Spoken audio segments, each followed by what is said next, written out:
اس فرشتے کا کیا نام ہے جو قیامت کے دن زمین کو لپیٹے گا؟ جواب: اس فرشتے کا نام ریافیل ہے جو قیامت کے دن تمام زمین کو لپیٹے گا۔ سوال: وہ کون سا فرشتہ ہے جس کے ماتھے پر سارا قرآن لکھ دیا گیا؟ جواب: وہ حضرت اسرافیل علیہ السلام ہیں جن کی پیشانی پر پورا قرآن لکھ دیا گیا ہے۔ سوال: وہ کون سا فرشتہ ہے جو قیامت کے دن لوگوں کو میدان محشر کی طرف بلائے گا؟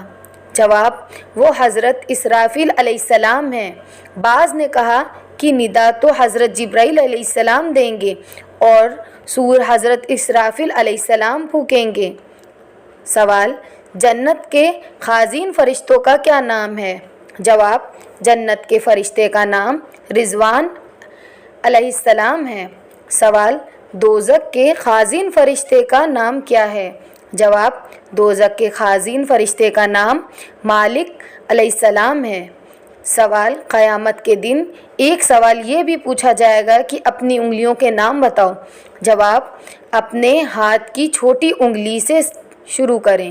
آمین، امانت، جنت، شہادت، فرض۔ 5 جگہ جہاں ہنسنا 25 گناہ کے برابر ہے: قبرستان میں، جنازے کے پیچھے، مجلس میں، تلاوت قرآن میں اور مسجد میں۔ جمعرات کو درود شریف پڑھنے کی فضیلت: تاجدار حرمین سرور کونین حضرت محمد صلی اللہ علیہ وسلم کا فرمان رحمت نشان ہے، جب جمعرات کا دن آتا ہے اللہ تعالیٰ فرشتوں کو بھیجتا ہے جن کے پاس چاندی کے کاغذ اور سونے کے قلم ہوتے ہیں، وہ لکھتے ہیں: کون یوم جمعرات اور شب جمعہ مجھ پر کثرت سے درود پاک پڑھتا ہے۔ جمعے کو درود شریف پڑھنے کی فضیلت: نبیوں کے سلطان رحمت عالمین سرکار دو جہاں صلی اللہ علیہ وسلم کا فرمان برکت نشان ہے: جس نے مجھ پر روز جمعہ 200 بار درود پاک پڑھا اس کے 200 سال کے گناہ معاف ہوں گے۔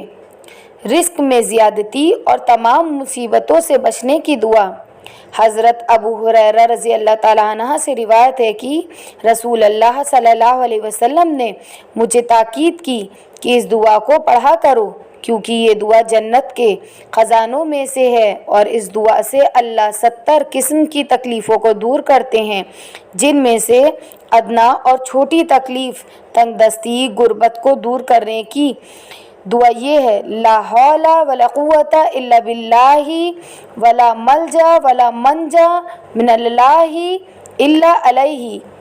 آج ہمارے سب سے بڑی پرابلم غریبی ہے اور رسول اللہ فرماتے ہیں کہ اللہ اس کے ذریعے تمہاری چھوٹی تکلیف غریبی کو دور کر دیں گے۔ تو ذرا سوچو، اگر ہم اس دعا کو روزانہ پڑھیں تو اللہ ہماری کتنی بڑی بڑی مشکلوں کو دور فرما دے گا۔ کھانے پر آیت الکرسی کی تلاوت کی فضیلت: حضرت عائشہ رضی اللہ تعالیٰ عنہ سے روایت ہے کہ ایک بار ایک صحابی نے حضور صلی اللہ علیہ وسلم کی بارگاہ میں آ کر کہا کہ میرے یہاں کسی چیز میں برکت نہیں ہے۔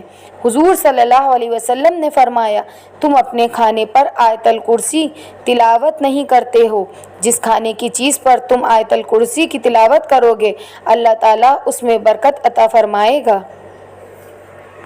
حضرت ابو ہریرہ رضی اللہ تعالیٰ عنہ سے روایت ہے کہ رسول اللہ صلی اللہ علیہ وسلم نے فرمایا: قسم ہے اس ذات کی جس کے قبضے میں میری جان ہے، تم جنت میں تب تک داخل نہیں ہو سکتے جب تک کہ ایمان والے نہ ہو جاؤ، اور تم تب تک ایمان والے نہیں ہو سکتے جب تک آپس میں محبت نہ کرنے لگ جاؤ۔ تو کیا میں تمہیں ایسی چیز نہ بتا دوں کہ جب تم اس کو کرو گے تو آپس میں محبوب ہو جاؤ گے؟ فرمایا: اپنے درمیان سلام کو پھیلاؤ، یعنی زیادہ سے زیادہ سلام کیا کرو۔ حضور نبی کریم صلی اللہ علیہ وسلم نے فرمایا کہ تم لوگ خاندان کا علم رکھو تاکہ اپنے رشتہ داروں کو پہچان سکو اور ان کے ساتھ اچھا سلوک کرو۔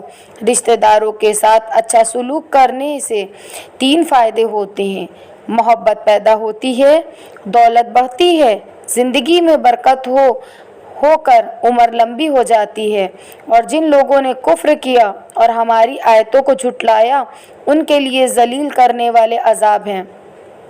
رسول اللہ صلی اللہ علیہ وسلم کا ارشاد گرامی ہے، مسلمان کے لیے جائز نہیں کہ دوسرے مسلمان کو ڈرائے۔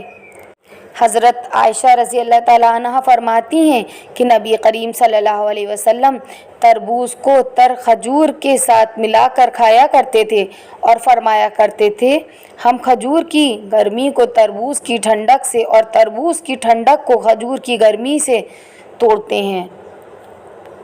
ایک مرتبہ صحابہ کرام علیہ الرضوان نے رسول اللہ صلی اللہ علیہ وسلم کی بارگاہ میں عرض کیا، یا رسول اللہ صلی اللہ علیہ وسلم، بہترین چیز جو انسان کو دی گئی ہے وہ کیا ہے؟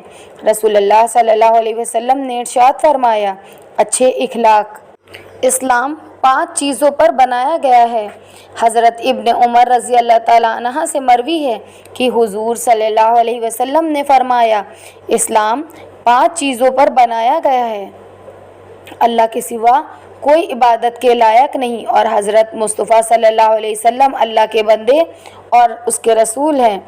نماز قائم کرنا، زکوٰۃ دینا، حج کرنا اور روزہ رکھنا۔ مفہوم حدیث عمر بن الخطاب رضی اللہ تعالیٰ عنہ سے روایت ہے کہ رسول اللہ صلی اللہ علیہ وسلم نے فرمایا، عمل کا دار و مدار نیت پر ہے، اور ہر شخص کو وہی ملتا ہے جس کی وہ نیت کرے، اس لیے جس کی ہجرت اللہ اور اس کے رسول کی رضا حاصل کرنے کے لیے ہو تو اس کو اللہ اور اس کے رسول کی رضا حاصل ہوگی، لیکن جس کی ہجرت دنیا حاصل کرنے کے لیے ہو یا کسی عورت سے شادی کرنے کا ارادے سے ہو تو اس کی ہجرت اس کے لیے ہے جس کے لیے اس نے ہجرت کی۔ حضرت عبداللہ بن عباس رضی اللہ تعالیٰ عنہ بیان کرتے ہیں کہ حضور نبی اکرم صلی اللہ تعالیٰ علیہ وسلم نے فرمایا، اللہ تعالیٰ سے محبت کرو ان نعمتوں کی وجہ سے جو اس نے تمہیں عطا فرمائی، اور مجھ سے محبت کرو اللہ کی محبت کے سبب، اور میرے اہل بیت سے میری محبت کے خاطر محبت کرو۔ اس حدیث کو امام ترمذی اور حاکم نے روایت کیا، نیز امام ترمذی نے فرمایا کہ یہ حدیث حسن ہے۔ رسول اللہ صلی اللہ علیہ وسلم نے فرمایا، جو عورت بنا کوئی خاص وجہ سے شوہر سے طلاق طلب کرے تو اس پر جنت کی خوشبو حرام ہے۔ اللہ کے رسول صلی اللہ علیہ وسلم فرماتے ہیں، جس غیر عورت کو جان بوجھ کر دیکھا جائے اور جو عورت اپنے آپ کو جان بوجھ کر غیر مردوں کو دکھائے، اس مرد اور عورت پر اللہ کی لعنت۔ حدیث نبوی، حضور پاک صلی اللہ علیہ وسلم نے فرمایا، جب انسان آیت سجدہ پڑھ کر سجدہ کرتا ہے تو شیطان ایک طرف ہو کر روتے ہوئے کہتا ہے، ہائے افسوس، انسان کو سجدے کا حکم ہوا تو اس نے سجدہ کیا، لہٰذا اس کے لیے جنت ہے، اور مجھے سجدے کا حکم ہوا تو میں نے نافرمانی کی، بس میرے لیے جہنم ہے۔ حضور سرور کونین صلی اللہ علیہ وسلم ارشاد فرماتے ہیں، میں ساری مخلوق کی طرف رسالت کی شان کے ساتھ بھیجا گیا ہوں اور مجھ پر سے سلسلہ نبوت ختم کر دی گئی ہے۔ نبی کریم صلی اللہ علیہ وسلم فرماتے ہیں کہ اپنے دلوں کو زیادہ کھانے پینے سے ہلاک نہ کرو، جس طرح زیادہ پانی سے کھیتی تباہ ہو جاتی ہے اسی طرح زیادہ کھانا پینے سے دل ہلاک ہو جاتا ہے۔ نبی کریم صلی اللہ علیہ وسلم فرماتے ہیں کہ اللہ تعالیٰ کو تم میں سے زیادہ وہ بندہ پسند ہے جو کم کھانے والے اور ہلکے بدن والے ہوں۔ رسول اللہ صلی اللہ علیہ وسلم نے فرمایا، نماز سے فارغ ہونے کے بعد دعا کرتے وقت پہلے اللہ کی اس کی شان کی لائق حمد اور ثنا کریں، پھر اس کے بعد مجھ پر درود پڑھیں، پھر اللہ تعالیٰ سے جو چاہیں مانگیں۔ حضرت معاذ بن انس رضی اللہ تعالیٰ عنہ سے روایت ہے، نبی کریم صلی اللہ علیہ وسلم کا ارشاد ہے کہ جس آدمی نے اپنے غصے پر قابو پا لیا، اللہ کی قدرت بھی تھی، اللہ اس کو قیامت کے دن ساری مخلوق کے سامنے بلا کر اختیار دے گا کہ جس حور سے چاہے نکاح کر لے۔ ہمارے آقا تاجدار کائنات نبی کریم صلی اللہ علیہ وسلم نے فرمایا، ہر آنے والا زمانہ گزرے زمانے سے برا ہوگا۔ دور آخر اندھیری رات کی مانند فتنے نازل ہوں گے۔ آدمی صبح کو مومن ہوگا تو شام کو کافر ہوگا، اور اگر شام کو مومن ہوگا تو صبح کو کافر ہو جائے گا۔ لوگ دنیا کے کچھ سامان کی خاطر اپنا دین و ایمان تک بیچ ڈالیں گے، اور ایک وقت آئے گا جب لوگ نیکی کو معیوب اور برائی پر فخارہ کریں گے۔ اس وقت ہر طرح کی آسائش میسر ہو کر گھر میں ناچ گانے ہوں گے، لوگ مختلف بیماریوں پریشانیوں میں مبتلا ہوں گے، ماں اور نوکرانیوں میں کوئی فرق نہ ہوگا، لوگ عمارتیں کی دوسرے کی اونچی بنائیں گے۔ آپ آقائے دو جہاں حضرت محمد صلی اللہ علیہ وسلم نے فرمایا، جب ایسا زمانہ آئے تو کثرت سے استغفار پڑھنا، کیونکہ یہ سب سے مفید عمل ہوگا۔ امانت داروں پر انگلیاں اٹھائی جائیں گی اور بے ایمانوں کے سر پر تاج رکھ دیا جائے گا، علم اٹھ جائے گا اور ہر طرف جہالت چھا جائے گی۔ حضرت محمد مصطفیٰ صلی اللہ علیہ وسلم نے ارشاد فرمایا، بیواؤں اور مسکینوں کی مدد کے لیے کوشش کرنے والا خدا کی راہ میں جہاد کرنے والے کی طرح ہے۔ نبی کریم صلی اللہ علیہ وسلم نے ارشاد فرمایا، رمضان کے بعد سب سے افضل شعبان کے روزے ہیں۔ تعظیم رمضان کے لیے حضرت امامہ باہلی رضی اللہ تعالیٰ عنہا سے مروی ہے کہ حضور صلی اللہ علیہ وسلم فرماتے تھے کہ جب ماہ شعبان آ جائے تو اپنے جسموں کو پاکیزہ رکھو اور اس ماہ میں اپنی نیتیں اچھی رکھو، انہیں حسین بناؤ۔ حضرت محمد صلی اللہ علیہ وسلم نے ارشاد فرمایا، جس شخص نے کوئی گناہ ہو جائے پھر وہ اچھی طرح وضو کرے اور 2 رکعت نماز پڑھے اور پھر اللہ تعالیٰ سے معافی مانگے تو اللہ تعالیٰ اسے ضرور معاف فرمائے گا۔ حضرت محمد مصطفیٰ صلی اللہ علیہ وسلم نے فرمایا کہ صدقہ رب العزت کے غضب کو بجھاتا ہے اور بری موت کو دفع کرتا ہے۔ فرمان مصطفیٰ صلی اللہ علیہ وسلم ہے کہ صدقہ اور خیرات کرنے سے کبھی مال میں کمی نہیں آتی۔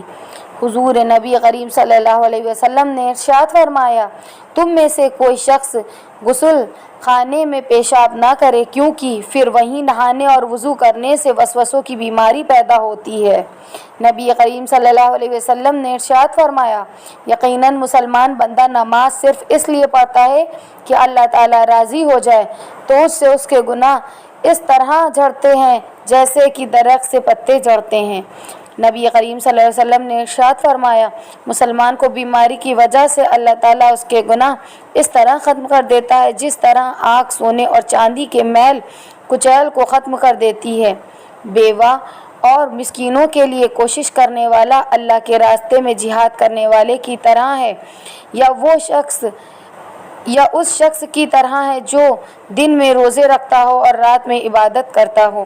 اگر آپ کو میری یہ ویڈیو پسند آئی ہو تو اس کو زیادہ سے زیادہ شیئر کریں، لائک اور سبسکرائب کریں۔ ملتے ہیں میری نیکسٹ ویڈیو میں۔ اللہ حافظ۔